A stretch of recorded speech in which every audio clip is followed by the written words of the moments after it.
तर मित्रांनो तुमच्या सगळ्यांचं स्वागत आहे माझ्या आजच्या ब्लॉगवर। आज आम्ही आलतो तळे हिप्परगाला। इथे येऊन पहिले व्हिडिओ फोटो काढायचा होता, तर खालचा काय विषय ते बघावं म्हणलं पहिले जाऊन। बिना किसी तरीके खाली उतरलो आम्ही। हे भाऊ लोक मासा पकडायला तिथं गळबी आणलेले विषाड केलता, एक मासा बी पकडलेला भाऊ लोकांनी। पाण्यात पाय सोडून बसण्याची जी मजा आहे ती इथे येईल, ती खतरनाक व्ह्यू येलता, तो बी कॅप्चर करून आम्ही जरा वेळ बसलो। मी माशांचा व्हिडिओ काढलतो इथं। हे ओम भाऊला काय पटलंच नाही बघा, हाकलून टाकले माशांना। जे काम करण्यासाठी आलतो ते करावं म्हणलं, आता व्हिडिओ काढायची होती सिनेमॅटिक मध्ये।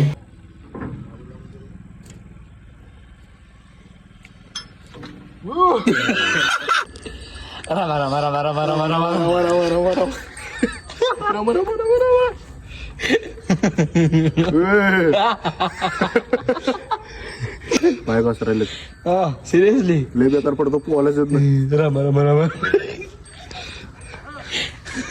हॅलो हॅलो 2-3 व्हिडिओ काढून नीट निघालो आम्ही घरी जायला। ब्लॉग आवडला असेल लाईक शेअर फॉलो करायला विसरू नका। भेटूया पुढच्या ब्लॉग मध्ये।